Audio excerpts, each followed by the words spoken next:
What's going on, guys? Back at it again, another video. Hit the subscribe button, like, comment, and share, and all that good stuff. And in this video, I'm going to be reading off the harshest peer evaluations that I received while I was in bowling. And the reason why I'm doing this, not necessarily say I'm overly concerned about other people's opinion, or, you know, worrying about, oh my god, I'm not going to do well at my unit because people are going to say this about me and that about me. Oh my god, I'm worried. No. It's kind of helping you guys out. Calm down. Don't stress too much about it, because I know a lot of people in our class was almost about to cry, being concerned about other people's opinion and also how it would affect their rankings, because this class, this assignment itself is worth 8% of your grade, and that's relatively high in comparison to other graded assignments that are grad requirements in bowling, which I don't agree with, but that's the name of the game in this situation. So I'm gonna read off my improved, which I got to obviously improve upon, and give validity to it or non-validity, and kind of give correction to what people might have thought of or something like that. And it's to give overall perspective too. You have to give 2 sustains and 2 improves on everybody in the class. It's almost 40 people, so this off improves alone, you're gonna get almost 80 something things to say, people gonna say about you.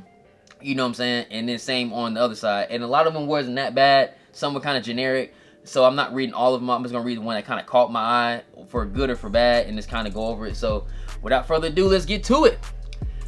So the first one, and this is what you get off this sheet right here. So the first one is, needs to be more willing to suffer more with your peers. Oh my god. In AG, that is hilarious. Suffer more with your peers in AG. Like, they want me to get arthritis while typing on the keyboard. That's what I think they want me to do. Because we're not talking about physical stuff, because I'm an athlete. And 2, being AG as far as physical stuff, come on now. Like, alright, I think more this is catered to people who kind of, not everybody, but people were kind of upset that I didn't participate in combatives. And also the 2 of the 3 rucks. Because you got 3 rucks you got to do. One is the grad requirements, the 12-mile one. It's the 6-9 that I missed. And the combative is 2 weeks long. It's during CAD week, which is a 2-week thing that you got to do. That's a requirement. So I had got injured, so I had a profile. But obviously, when you don't, if you got crutches or you in a cast, people don't necessarily think you're injured, especially when you're more physically in shape and stuff like that. Certain things I couldn't do, like, you know, shoulder stuff, I couldn't pin back because my shoulder doesn't flex back. It can, you know what I'm saying? So people didn't understand that. And then also too, I didn't put this in there, the physical therapist put this in there, where I didn't have to rub, where it does play a part in your shoulder, even though it might not directly be a situation. I'm gonna follow off what the profile says, like, and people didn't like that, because ironically, once it got to the later things to do, guess what people started doing? Trying to get profiles, trying to find ways to get out of stuff. They just kind of did it later on, but mine was actually something legitimate, you know what I'm saying? So that was something I can just not even take seriously. And then this, when I was in the class, in the stuff, physical stuff, it's laughable, because let's be real. We barely did PT like that. Let's be honest. We barely did PT. And when we did PT, as far as a group, it was absolutely atrocious.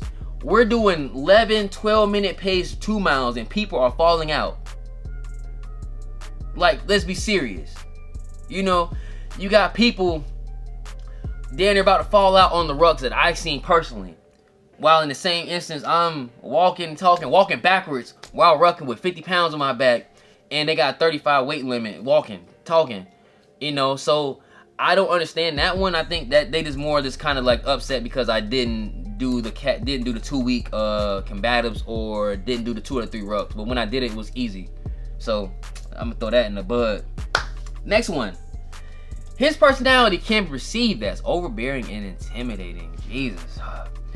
And this kind of goes, because actually, ironically, with this one of my sustains was I have a no-nonsense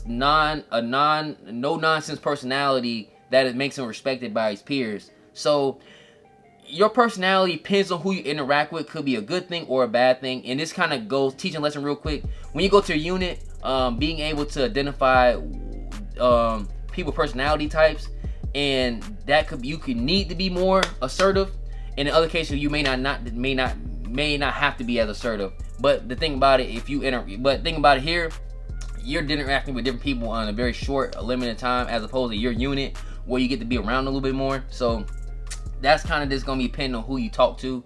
in the situation. So I'm gonna keep that one just for probably that type of personality. They may not be used to that type of interaction, but then the same case I go somewhere else, then they'll probably love it. You know what I'm saying? So, and that was actually, like I said, was a sustain. So I'm gonna negate that one. The next one, just here to check a box. I mean, technically it's true. I'm here to technically check a box because you have to do this in order to, you know, get a promotion. It is not a grad requirement, but a promotion requirement. So technically I am here to check a box, you know. So, but I understand what they're trying to say. It's kind of funny to say that because, like I said, this person doesn't really interact with me or nothing like that. They probably just see me in classroom settings. Here's one of the great things about a lot of stuff you do. When you kind of do a lot of stuff behind the scenes and take care of business behind the scenes, when you finish with everything, guess what you can do when in class? You can relax more. You don't have to stress about certain things when all the assignments that you did are already done a month in advance. But you don't know that. So when people getting assignments that they probably doing last minute or something like that, they're stressing. Oh my God, we need to do this right now. But when it's already done, I can be more, let's like calm and relaxed about certain things. Nah, don't worry about it. Hey, this is pretty much almost done. Hey, make sure you got a little more familiarity. It's no, you know what I'm saying? So I guess they didn't like, I didn't have that raw, let's get this done personality and stuff like that. And a lot of my demeanor was very like kind of like nonchalant, but a lot of assignments were due, so stuff was handled behind the scenes, and I was done with everything like well before graduation. So I wasn't really tripping on a lot of stuff, because you get a lot of time to do a lot of stuff. So I'm gonna throw that out the window. The next one, does not do his job in group projects. Oh Jesus! And I know who wrote this too, because I think they were upset because I might have probably going to say some negative things, so they try to beat me to the punch, I think, out of spite. And that's the problem with a lot of stuff. People are very sensitive and they speak out of emotion as opposed to unbiased like logic in the situation, especially in decision making leadership positions, which a lot of people here are going to be in leadership position. They're responding off emotion as opposed to logic. This is entirely inaccurate. Maybe in the sense of like, it could be true in the sense of what you're good at I didn't partake in, especially when this class is not really catered necessarily towards a lot of people's strengths. It's more like inputting data, like your reader passes, read something, and you put it in on like in an Excel sheet, and then you have someone like me that would interpret the information and provide recommendations to the commander. And I think they kind of lost that balance, where a lot of times that they're so nervous about the material because they're not really confident in their subject matter knowledge in it, because they have to copy off another person material that was a subject matter expert, so they got to rely off their information. So when they see it and it doesn't make sense, they don't know the information enough to decipher whether it's true or not, so they have to overcompensate by having to work overly diligent on the material, as opposed to, okay, this is what we're gonna do, bam bam bam bam bam, we're done with it, all right, let's write this up so we can present it so we're good to go. And just in this situation, we had a brief 15-minute brief. I did 7 minutes of the brief involuntarily, which almost, they didn't like that, and I pretty much, we got a 98 on the grade on the class in the brief, and a lot of the feedback was pretty much primarily based on what I said, you know. So I think that was not, I ain't gonna say jealousy, but like, you just gotta have talent management, know people's strengths, stuff like that. Like if I was given an assignment and you're good at this, I'm gonna make sure you do that. Like you take care of that, you take care of this, we're gonna get this 98. You know what I'm saying? We got 98 and it went off someone else's feedback. So I'm gonna throw that out the window too. Self-preparation and motivation to complete tasks. This is another thing where you don't know what you're talking about. Who said this? Like I said, I was done with assignments month in advance. I just don't be rah saying, hey, I'm done with assignments month in advance. You know what I'm saying? I don't really do that. And motivation to complete tasks, it's kind of hard to have motivation when you already completed the task. And you just, you know what I'm saying? It's already done. So it's not like, I'm not a rah like fake rah person. That's not really my personality type and situation. So I'm gonna scrap that in the bud. But that's completely false. The next thing is engage only in leadership roles. This is not a bad one, but I'm gonna give some validity and non-validity to this one. I agree it's true, but yet you got to think about it too. Leadership roles are graded assignments, and I'm not gonna overstep your leadership if it's graded on your behalf. And not to mention, you could say, hey, let me kind of give some expertise on like some advice based on when I was a leader versus you were a leader, but you got to give that person time to execute it and see how it plays out in their realm of leadership. Because when we transfer leadership, because you got to rotate from the beginning, first half to the next half, and there's a whole different leadership. They did try to do the same exact thing that we did, and it wasn't good. So they had to make their own adjustments on their own pitfalls. You know what I'm saying? So they got to be able to adjust on their terms on what works for them and what doesn't work for them. So I can't necessarily provide that type of expertise on that. But as far as leadership engagement, like doing stuff, I did a lot of proactive stuff. Is more on the back end of stuff. I just, like I said, I wasn't in front of everybody doing it. That's probably why you can say that. Because, like, for example, I went out the way to help the PT officer, you know, pick gyms that people can make their PT plans off of, and a lot of other stuff like, hey man, they need to give some advice on this, pass it off to them, and they can make their changes and stuff like that, that people implemented things that I said as well too. So I necessarily don't, I can agree with it, but then again, you got to understand the realms of not overstepping your realm of leadership and let them kind of do what they need to do. It's their leadership. They want to establish like that. If they're doing something off, okay, reel them in, but they're not doing anything significantly wrong because everybody did pretty well. It's no point of like really having overly engagement, overstepping as a leader if they're already doing their job. Disruptive in class. I think that one was a mistaken identity because I think I was guilty by association. I'm gonna say that, guilty by association. Because we had one person in the class that I guess you consider him as the comic relief guy, and he'll come over to me and another person and he'll joke around. Everybody joke over here, but it's always during break. It's never during when we're actually learning the material. So I think what happened was people already had was annoyance to the situation and just said disruptive to the class, because even on his case, he never was, I would say, disruptive to the class. He might say a little silly question and comment, but I don't think it was disruptive to the flow of the teaching, as opposed to other people who may not have such a not demonstrative, but more of a stronger personality to this him, would ask certain questions that was already addressed while he was speaking. So the instructor has to go back 3 slides later just to address something that was already asked and said before.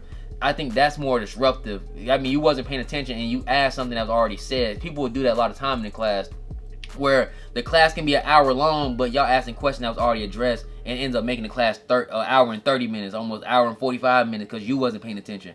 I think that is disruptive as well. As far as on my side of things, I don't know where disruptive in class came from, because I only talk during break. I never talked during class, never asked any questions, never added commentary to like my thoughts and opinions on stuff. So I was mostly just on the computer and stuff like that. So maybe I was as loud when I was talking during the break, which that was probably the case where my voice is heard more, it's more distinguishable. But as far as disrupting in class, that's absolutely false. The next one, be proactive and not wait on others to be told what to do. I don't agree with that as well too. I think that a lot of assignments were divvied up. They did a cliche like, hey, you do this slide, you do this slide, you do this slide, you do that slide. So that was kind of already understood on how people did most of the group assignments. So everything that, I guess you could say that, you just say, hey, you gotta do this slide, hey, you gotta do this slide. I guess they wanted me to say, hey, I'm doing this slide or something like that, I guess. But far as like once I got assigned something, I kind of did everything on my own. I didn't really ask too much feedback, and I just had it done. So I guess you say proactive because I didn't spearhead the assignment. So I guess you could say that. I guess I'll take validity in that. I never spearheaded like the assignment, like, oh, we're gonna do this at this time, that time. Hey, what's up with you? Hey, how you do this? Like, you know what I'm saying? I never really did that. I just, okay, this assignment, all right, cool, let me figure it out. Okay, cool, I got it. Okay, let's do it. Let's do this brief. We knock this out. Done. Next thing. Unprofessionalism. I don't agree with that as well, but I understand. This one I understand because far as like speaking with like superiors, stuff like that, like people in charge, always sir, ma'am, stuff like that. I think what people assume professionalism is that like me and the instructor in another classmate that we had a different rapport with this instructor because same background, same formalities. We both kind of saw things the same exact way. And not to mention too, like you gotta understand, like just because we have same background, stuff like that, you gotta understand that if he gives you like not permission, but like yeah, I'll say permission to kind of like you can speak with them more informally. I think if you get that okay to do that, I think a lot of people was kind of unsure. They didn't have that relationship with the instructor like that, to have an informal approach to certain things. Like I can just say like, hey, I think this is dumb, this is that. They can't feel comfortable saying that to him, so they thought that was unprofessional, because on the strength of that's the captain, I'm a second lieutenant, I need to be speaking to him certain man. But if he already give a okay to speak to him in a certain way, not necessarily like just talk to him like informally, you can speak with them like that. They just didn't have that rapport with other instructors to speak with them informally, so they was more uptight about that. So it was, I ain't gonna say it was a jealousy thing, but I'm pretty sure if they had a rapport with another instructor where they spoke people informally, they would gladly do it, because I seen how people speak with people they had familiarity versus people they don't have familiarity with, and it was a total contrast on how they interact with each other. So I think they just didn't have the ability to have that level of comfort with that particular instructor. They was actually going to threaten the instructor with an EO, because he had such familiarity with the actual with one of the students in the class, which was absolutely I would say this person out of jealousy, because even though it was totally inaccurate, I will explain that in another video about the EO situation. Watch the video up top, check that out. This is more, I like these ones as well. Like you could have used knowledge to mentor others. I think that's true. I think I did that, but I didn't do that with the majority. Only did it with a select few people. I kind of threw like my sense on stuff, giving like real talk outside of class and stuff like that. I think I just didn't have that level of comfort with other people to speak like that to them, because some things that just off age alone and experience, I'm already doing things that's kind of past their, not at their speed yet and stuff like that. And you know what I'm saying? So I think it was already a natural disconnect on that, which it's okay. And there's other people who are older than me that kind of was seen as like the, you know, parental figure. I just think I didn't have nothing really to relate to them, to get in that level of comfort to speak to them like that. And that also played in another part of other feedbacks where I kind of interacted. I need to interact with other people who I may not normally interact with, because when I interact with you and we have like, I have a good rapport with you, is normally like, oh, okay, I kind of understand him a lot better. He's not as mean or like as intimidating as you think and stuff like that. Or more people just kind of, you know what I'm saying? So I think it was not as, I think it's getting a chance to extend my influence by connecting with peers and being more inclusive in group discussions. I think that could have helped play the part. But also, like, in general, like, if I was in more of a leadership role where I had more oversight of everybody in the class, I think that would have already eliminated those three things just off the bat. And another thing, I think, next thing, public speaking and do more PT. Let me knock those two out right there.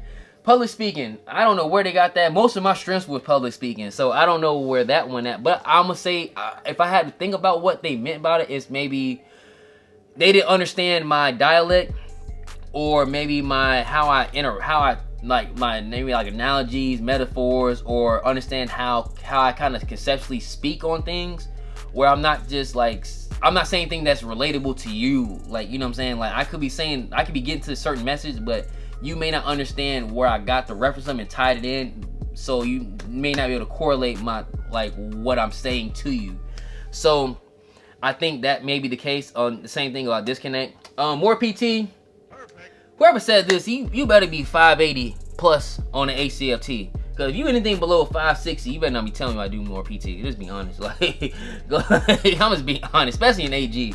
Like, if you ain't no 580 or no, like, you don't tell me I need to do more PT. Because when I'm there, I'm dominating most of the PT stuff. So I don't really understand that one. And we didn't even do a lot of group PT like that. It was more squad level PT. So I didn't really get that one as well too. But those are more of the sustained stuff. So, like I said, a lot of the stays, in my opinion, were not that bad. Like, these are just the harsher ones. Everything else is more kind of generic stuff. But these are not proved stuff, my bad. These are more of the sustained stuff that people said about me in class, which I think they were very good.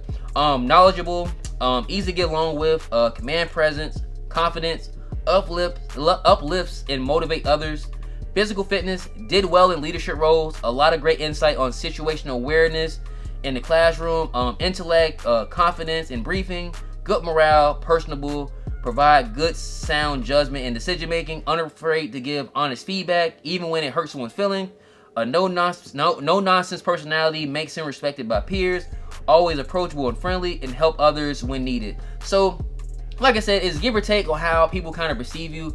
I think a lot of those, even those sustain and improves, some of them kind of cancel out and don't go together. Like I said, this kind of depends on what group you're talking to.